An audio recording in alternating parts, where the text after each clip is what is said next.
আমরা সম্পূর্ণ বাংলাদেশটাকে আমরা রেল লাইনের মাধ্যমে কানেক্টিভিটি আমরা তৈরি করতে চাইছি।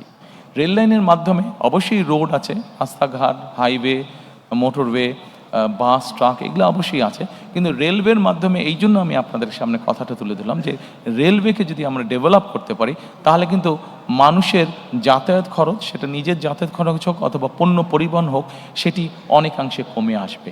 এই কমে আসার ফলে যেটি হবে, মানুষ যেরকম সহজে যাতায়াত করতে পারবে, আমরা যদি সারা দেশে রেলওয়ে কানেক্টিভিটি তৈরি করতে পারি, মানুষ যেরকম সহজে যাতায়াত করতে পারবে, একই সাথে তার ব্যবসা বাণিজ্যের ক্ষেত্রেও সুবিধা হবে, তার পণ্য পরিবহনের সুবিধা হবে, অর্থাৎ তার জন্য ইকোনমিক্যালি জিনিসটা অনেক বেশি ভায়াবল হবে।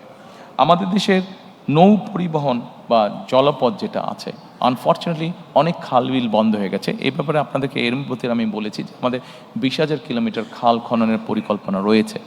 এই খাল খননের মাধ্যমে একই সাথে বিভিন্ন নদীগুলোকেও যদি আমরা সক্ষম হই ড্রেজিং করা বা খনন করার জন্য, আমরা প্রত্যাশা করি যে আমরা যে নৌপথে চলাচলের ব্যবস্থাটাকে আমরা অনেক ডেভেলপ করতে পারবো। কারণ আমাদের দেশটা এমনি একটু পপুলেশন বেশি, শুধু রোড কমিউনিকেশন দিয়ে আমরা সকলের যাতায়াত ব্যবস্থা নিশ্চিত করতে পারবো না। কাজে আমাদের যত অল্টারনেটিভ আছে সবগুলো উপায়কে আমাদের দেখতে হবে, সবগুলো উপায়কে আমাদের ব্যবহার করতে হবে।